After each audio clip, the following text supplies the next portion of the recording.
الحمد لله نحمده ونستعينه ونستغفره ونؤمن به ونتوكل عليه ونعوذ بالله من شرور أنفسنا ومن سيئات أعمالنا من يهده الله فلا مضل له ومن يضلله فلا هادي له ونشهد أن لا إله إلا الله وحده لا شريك له ونشهد أن سيدنا ونبينا وحبيبنا وشفيعنا ومولانا محمدا عبده ورسوله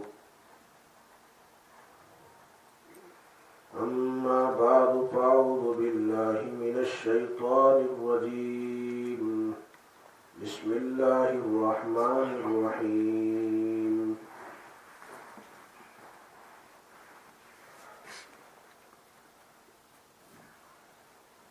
وما تقدموا لأنفسكم من خير تجدوه عند الله هو خيرا وأعظم أجرا واستغفروا الله إن الله غفور رحيم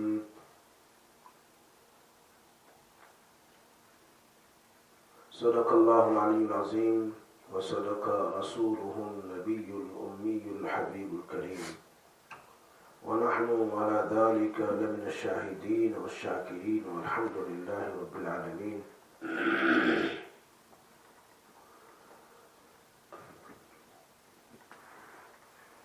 یہ محرم کا مہینہ اسلامکلی فرسٹ منتھ آف محرم ہے.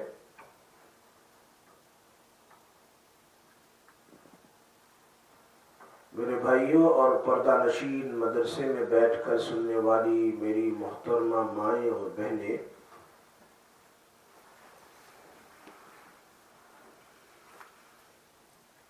today is the 5th of Muharram.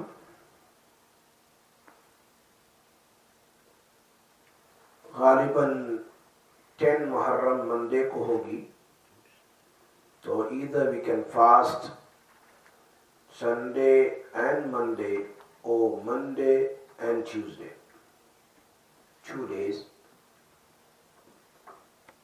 نبی اکرم صلی اللہ علیہ وسلم نے فرمایا میری زندگی باقی رہی تو میں 2 روزے رکھوں گا. رمضان سے پہلے the 10th Muharram's روزہ was فرض. When the month of Ramadan the fasting became فرض, then Prophet sallallahu alaihi wasallam says, the hadith of Bukhari Sharif, your pleasure if you want to fast or not. But اگر کوئی روزہ رکھے تو اس کا ثواب بہت زیادہ ہے، 1 سال کے اللہ صغائر کو معاف کر دیتا ہے.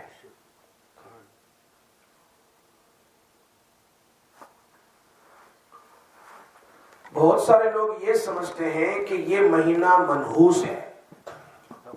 کیا سمجھتے ہیں؟ یہ مہینہ منحوس ہے. کیوں؟ اس میں حضرت حسین رضی اللہ تعالی عنہ کی شہادت ہوئی، اس لیے یہ مہینہ منحوس ہے. چونکہ عام طور پر ہمارے یہاں یہ بات بہت زیادہ پھیل رہی ہے، تو میں نے سوچا اس کی وضاحت ہو جائے. محرم کی فضیلت کوئی حضرت حسین رضی اللہ تعالی عنہ کی وجہ سے نہیں ہے، بلکہ حضرت حسین رضی اللہ تعالی عنہ کو فضیلت ملی. وہ تو تھے ہی فضیلت والے، نواسے رسول صلی اللہ علیہ وسلم، لیکن ان کی شہادت ہوئی 10 محرم کو. جیسے کہ کسی کی موت ہوئی رمضان میں بہت نصیب والا ہے، جمعہ کو ہی بہت نصیب والا ہے، منڈے کو ہی بہت نصیب والا ہے. ایسے وہ تو تھے ہی نصیب والے، لیکن ان کی شہادت ہوئی ہے 10 محرم کو. 10 محرم تو چلی آ رہی ہے، بہت ہی پرانی ہے. ویسے نزہۃ البساطین میں علامہ صفوی رحمۃ اللہ علیہ نے لکھا ہے، اگرچہ یہ تاریخی باتیں ہیں، بعض احادیث میں ہیں بعض نہیں ہیں، لیکن علماء نے لکھا ہے کہ آدم علیہ السلام کی توبہ بھی اسی دن 10 محرم میں ہوئی، قبول ہوئی. اور یہ تو بخاری شریف میں ہے کہ فرعون ڈراؤن کر دیا گیا 10 محرم کو، اور موسیٰ علیہ السلام and his ummah was success on the day 10 of Muharram. اسی طرح نوح علیہ السلام کی کشتی یہ جوڈی پہاڑ پر ماؤنٹ آف جوڈی پر سٹاپ ہوئی، یہ 10 محرم تھی. یونس علیہ السلام کو مچھلی کی پیٹ سے نکالا گیا 10 محرم. بعض تاریخ میں لکھا ہے کہ حضرت یونس علیہ السلام حضرت یوسف علیہ السلام کو کنویں سے نکالا 10 محرم تھی. اسی طرح عیسیٰ علیہ السلام کو آسمان پر اٹھایا گیا 10 محرم تھی. داؤد علیہ السلام کی توبہ بھی قبول ہوئی 10 محرم میں. ابراہیم علیہ السلام کی پیدائش 10 محرم میں. حضرت یعقوب علیہ السلام کی بینائی واپس لوٹی جو حضرت یوسف علیہ السلام کے غم میں رویا کرتے تھے، تو وہ بھی 10 محرم تھی. اور یہ باتیں یہاں تک تو علامہ آئینی نے لکھی ہے بخاری کی شرح میں، جو میں نے بھی بیان کی ہے. یہ بخاری کی شرح میں جو ایک تو فتح الباری ہے اور ایک آئینی ہے، دونوں مشہور شرح ہے. ایک شوافی کے عالم نے لکھی ہے اور ایک حنفی عالم نے لکھی ہے. یہ جو ہے 10 واقعات جو میں نے بیان کیے بخاری کی شرح میں ہیں جو علامہ آئینی نے لکھے ہیں. آدم علیہ السلام کی توبہ، فرعون ڈراؤن کر دیا گیا، موسیٰ علیہ السلام سکسیس ہوئے، کشتی نوح جودی پہاڑ پر سٹاپ ہوئی، یونس علیہ السلام مچھلی کے پیٹ سے نکالے گئے، یوسف علیہ السلام کو کنویں سے نکالنا، داؤد علیہ السلام کی توبہ، اور حضرت عیسیٰ علیہ السلام کے ولادت اور آسمانوں پر اٹھایا جانا، ابراہیم علیہ السلام کی پیدائش، and یعقوب علیہ السلام's eyesight came back on that day. تو یہ ساری باتیں اس کے علاوہ جو بعض باتیں ہیں وہ نزہۃ البساطین میں ہیں، علامہ صفوی نے لکھی ہے. آدم علیہ السلام was chosen for prophethood on 10th Muharram. Idris علیہ السلام also taken away on the 4th heavens. Also Ibrahim علیہ السلام got the title of Khalilullah, وَاتَّخَذَ اللَّهُ إِبْرَاهِيمَ خَلِيلًا on 10 Muharram. حضرت نبی صلی اللہ علیہ وسلم got married to حضرت خدیجۃ الکبریٰ رضی اللہ تعالیٰ عنہ was 10 محرم. حدیث میں ہے قیامت آئے گی 10 محرم کو. قیامت will come on 10 Muharram. And حضرت سیدنا حسین رضی اللہ تعالیٰ عنہ also became shaheed and martyred on the 10 محرم. مولانا زکریا صاحب رحمت اللہ علیہ سہران پوری ثم المہاجر المدنی نے یہ بات مدینہ منورہ میں بیان فرمائی. حضرت مدینے میں 10 سال رہے ہیں. 10 years he was staying in Medina. Says in 10 years he used to sit after Asr till Isha نبی اکرم صلی اللہ علیہ وسلم کی پیر کی جانب جو اصحاب صفہ سے اندر تھوڑی جگہ ہے. used to sit piety side every day Asr till Isha he used to read Durud Sharif until Isha. ایک مرتبہ بیٹھے ہوئے تھے، کسی نے، حضرت کی طبیعت بھی بہت تھی، بیٹھے ہوئے تھے اور انڈیا کا جو لباس ہوتا ہے نا کھا کی وہ پہنے ہوئے، اور کسی نے ایسے ریال ڈال دیا، ایک ریال چلے فقیر ہو سمجھ کے ڈالا وہ ایسے ڈال دیا. حضرت نے وہ ریال کو لے کر اپنے خادم کو دے دیا، فرمایا کہ روم پر جا کے یہ ریال مجھے دے دینا. حالانکہ وہاں ریال تو حضرت 10,000 ریال وہاں اللہ کے راستے میں خرچ کرتے تھے. used to spend 10,000 riyals.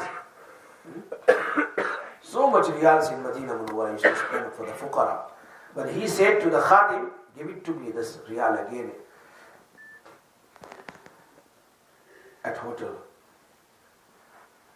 So حضرت وہ خادم نے پوچھا، حضرت ایک ہی تو ریال ہے آپ واپس مانگ رہے ہیں؟ فرمایا مجھے کسی نے مدینے کا کتا سمجھ کر ڈال دیا ہے، میں اس کی برکت سمجھ کے رکھوں گا. آج اسی کی حضرت humbleness. He wrote so many books So many books specialize Fazail Amal. But look at his Awjazul Masalik, Sharh Muwatta Malik.